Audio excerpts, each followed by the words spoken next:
Halo teman, tahukah Anda dalam dunia ini ada dua jalan. Jalan sempit membawa pada hidup yang kekal, jalan lebar membawa pada kematian. Dan Yesus berkata bahwa banyak orang yang akan melalui jalan lebar. Dan kita akan membahas hal itu hari ini. Namun sebelum lanjut, saya memakai Alkitab versi terjemahan lama. Jikalau Anda memakai Alkitab versi terjemahan baru, tidak apa-apa, pengertiannya sama. Oke, langsung saja.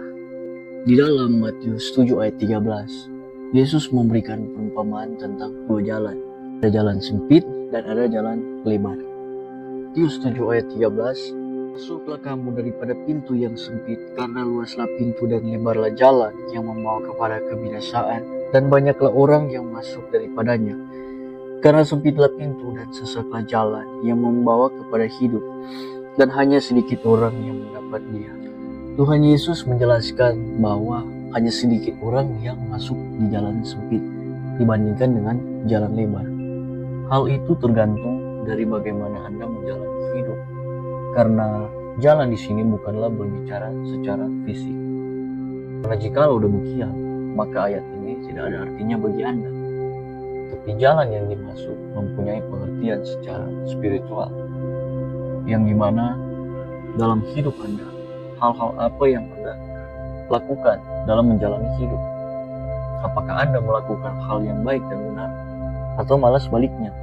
Dan setiap jalan ini menentukan orang itu akan kemana ketika dia meninggal. Orang yang berjalan di jalan yang sempit menuju kepada orang-orang yang melakukan hal baik dan benar menurut firman.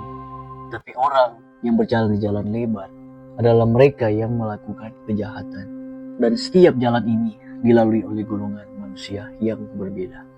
Di dalam 1 Petrus 4 ayat 18, Rasul Petrus menjelaskan tentang 3 macam golongan manusia. 1 Petrus 4 ayat 18, dan jikalau sukar orang benar beroleh selamat, apatah kelak jadinya orang fasik dan yang berdosa itu. Dalam ayat ini, Rasul Petrus menjelaskan ada 3 macam golongan manusia. Yang pertama orang benar, kedua orang fasik, dan ketiga orang berdosa. Yang pertama, golongan orang benar. Golongan ini adalah golongan manusia yang percaya pada Tuhan dan menerima Dia sebagai juru selamat, dan tentunya melakukan setiap firman-Nya. Meskipun Rasul Paulus berkata dalam Roma 3 ayat 10, seorang pun tiada yang benar. Dalam Roma 3 ayat 10, seperti yang tersurat demikian ini, bahwa tiadalah seorang yang benar, bahkan seorang pun tiada. Rasul Paulus benar, karena ketika manusia pertama, yaitu Adam dan Hawa, jatuh ke dalam dosa, maka semua manusia yang ada di muka bumi pada dasarnya sudah berdosa di mata Tuhan. Karena dosa inilah yang diwariskan oleh Adam dan Hawa. Dan dosa ini akan dibawa terus sampai pada generasi-generasi selanjutnya. Dan dosa ini bisa dihapus jikalau Anda dilahirkan kembali. Tapi jikalau tidak, maka dosa ini akan melekat pada Anda sampai Anda dilahirkan kembali.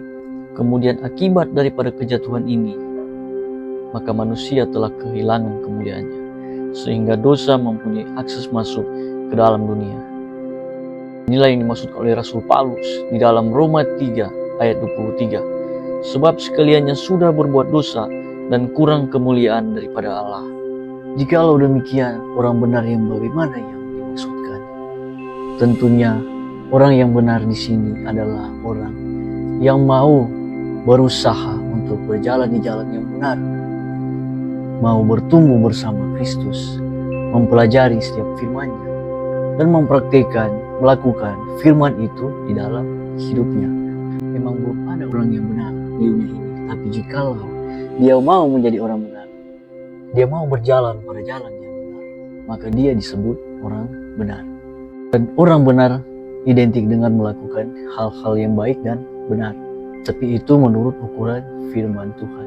Dan mereka selalu menjauhi kejahatan dan selalu menjaga kekudusan hidup.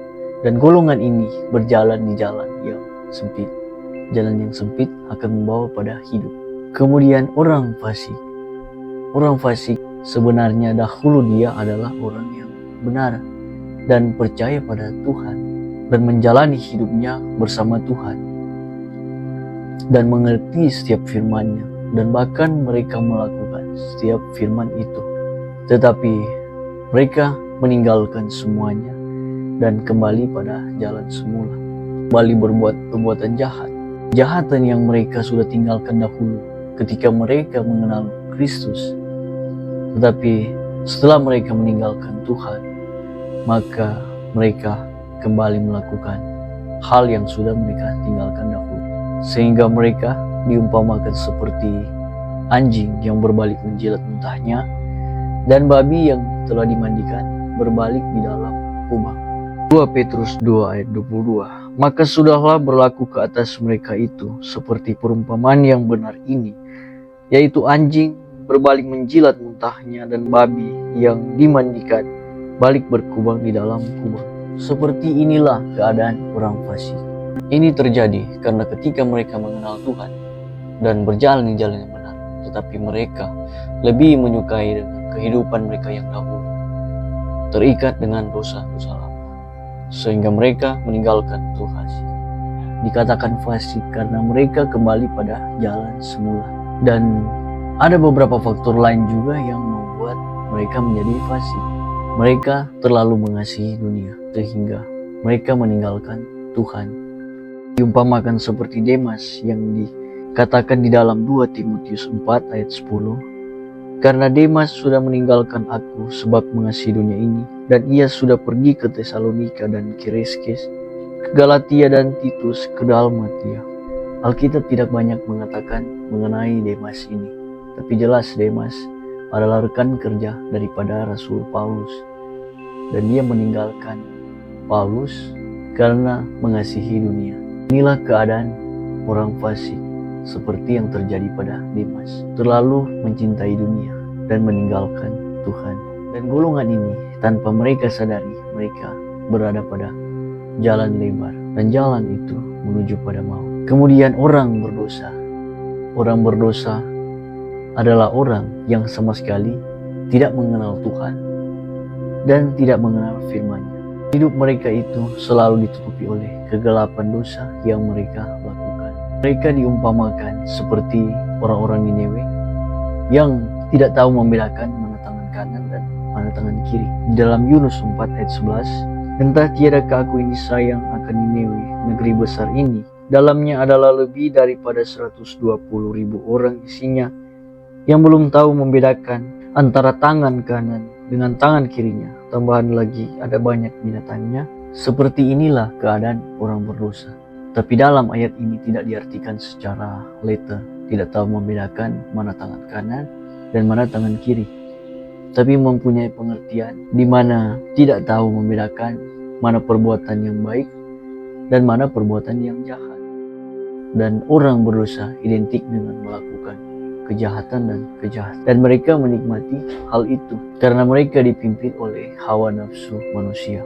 Perbuatan menurut hawa nafsu ada di dalam Galatia 5 ayat 19. Galatia 5 ayat 19. Maka perbuatan menurut hawa nafsu itu telah nyata, yaitu zina, kecemaran, percabulan, menyembah berhala, hobatan, perseteruan, perkelahian, cemburuan, kemarahan, perlawanan, perceraian, bidat, dengki, mabuk, berlasat-lasat, dan sebagainya.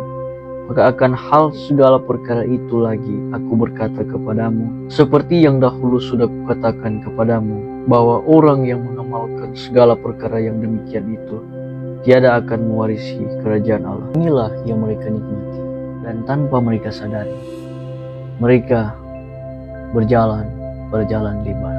Oke, itulah tentang 3 macam golongan manusia dan jalan yang mereka lalui. Dan sekarang saya bertanya pada Anda bisa melihat ke dalam, Anda masuk golongan mana?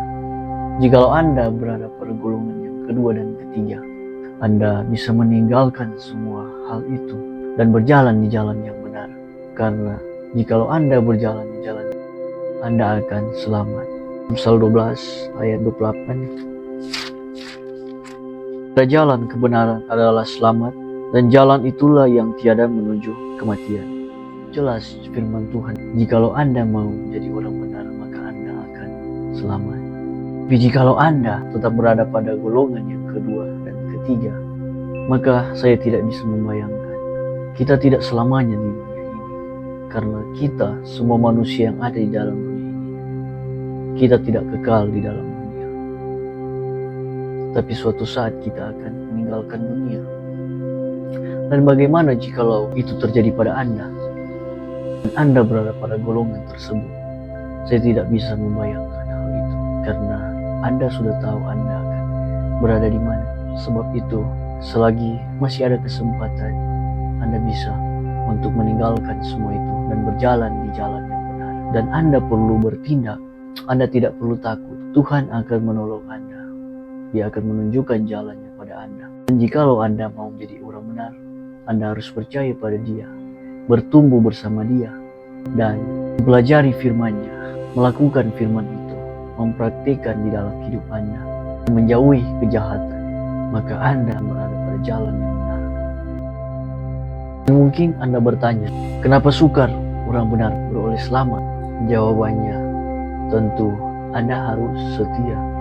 Jikalau Anda sudah berada pada jalan yang benar, Anda harus setia pada jalan tersebut. Anda harus setia untuk melakukan firman-Nya. Karena orang fasik berasal dari orang yang benar. Jikalau Anda tidak setia, bahkan Anda suatu saat meninggalkan Tuhan karena Anda tidak setia, maka Anda akan menjadi orang fasik. Inilah yang membuat kenapa sukar orang benar atau sulit orang benar beroleh selamat. Karena langkah awal memang menentukan, tapi yang lebih menentukan adalah langkah terakhir. Oke, sampai di sini dulu kali ini. Dan ingat ini, Tuhan mengasihi Anda. Dan saya juga mengasihi Anda. Selamat tinggal.